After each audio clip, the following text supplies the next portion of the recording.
Bonjour, hier nous sommes venus à Pézilla-la-Rivière vous faire une petite vidéo et donc là aujourd'hui je voulais vous présenter chez Cécile. Alors, comment s'est passée votre journée hier, Cécile?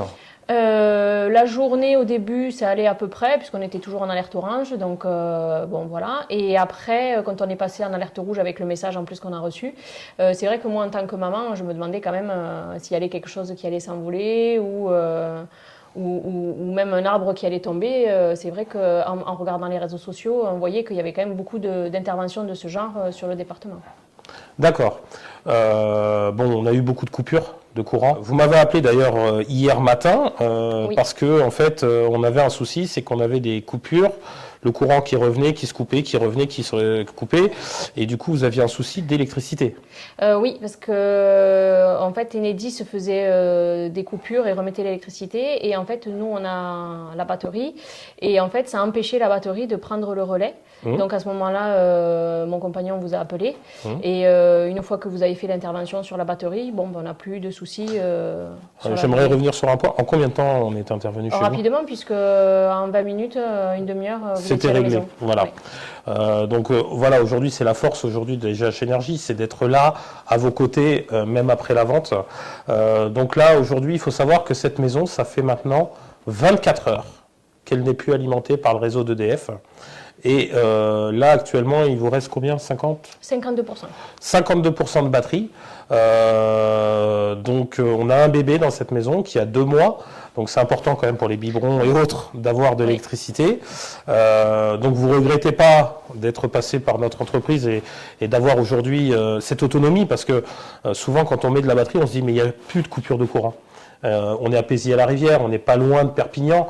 Il ne devrait plus avoir de coupure de courant à la base. Et c'est vrai qu'aujourd'hui, comment vous ressentez un petit peu? Vous êtes contente justement d'avoir... Nous, on regrette absolument pas. Et puis, on le voit bien avec les voisins, sachant que les 3/4 sont full électriques. Donc, en fait, eux, ils n'ont plus rien. Ils n'ont plus rien. Voilà. Donc, on leur a proposé, si jamais il y avait besoin, puisque nous, on a les batteries, on a quand même 50%, de les aider. Parce qu'il y a quand même des enfants aussi, d'autres qui ont des enfants. Mais effectivement, plus aucun d'eux n'a de l'électricité. Oui, alors ce qu'il faut savoir aussi, c'est qu'aujourd'hui, il ne fait pas beau. Et malgré qu'il ne fasse pas beau, on arrive à produire avec les panneaux. Donc là, la maison, elle consomme environ 700 watts.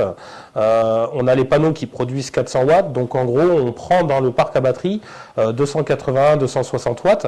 Donc malgré ça, ce matin, quand vous êtes levé, je crois qu'il restait 48%. Oui.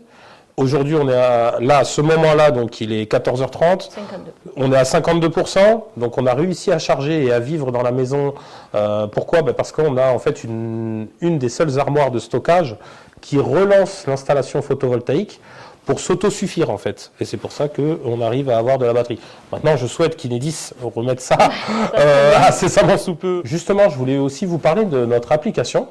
Donc là, actuellement, sur cette installation, on a une production de 473 watts. La maison est en consommation à 1000 watts, donc on prend que 452 watts sur la batterie. Et actuellement, nous sommes à 51% de batterie, donc sur l'armoire de stockage de M. Namcomice, nous avons 51%. Aujourd'hui, ils ont consommé 7,4 kg, ils ont pris 5,1 kg sur le solaire. D'où l'intérêt d'avoir à la fois la bonne production et le bon stockage pour avoir une pleine autonomie. Alors Cécile, quel est votre mode de vie depuis 24 heures? Depuis 24 heures, on fait quand même attention parce que malgré qu'on a de la batterie, il y a certains appareils qui consomment un petit peu plus, donc comme la piscine ou la clim. Donc on fait pour avoir ce qu'il y a de nécessaire, mais le reste, voilà, comme la télé par exemple, on l'allume pas. Et ça nous va très bien. Moi j'ai de quoi pour le chauffe-biberon, pour manger. Voilà. Hier, vous avez pu nourrir toute la famille confortablement, voilà, tout le monde a bien mangé. Et puis si jamais quelqu'un a besoin, on arrive un petit peu aussi pour aider s'il y a besoin. On a été rejoints par le dernier né. Donc Cécile, vous êtes équipée de photovoltaïque, vous êtes passée par nous pour les photovoltaïques. Oui, tout à fait. Et donc vous avez eu une petite inquiétude hier ou pas? Honnêtement, non, parce que malgré les rafales, on n'a pas eu de... Enfin, il n'y a pas eu de bruit anormal. Non. D'accord. Bon, il faut savoir qu'on a fait le point ce matin avec tous nos clients. SGH Énergie n'a pas eu de sinistre, n'a pas eu de problème sur ses installations. Mais par contre, on est appelé par des clients qu'on fait installer par d'autres entreprises dans le département, qui sont soit toujours là, soit ont disparu. Et donc là, on va intervenir sur tout le département pour faire des devis pour les assurances afin d'aider ces nouveaux clients SGH Énergie à solutionner leurs problèmes. Voilà, je vous souhaite une excellente journée, Cécile. Merci. Une bonne continuation. Hein, et puis, à très bientôt pour une nouvelle vidéo.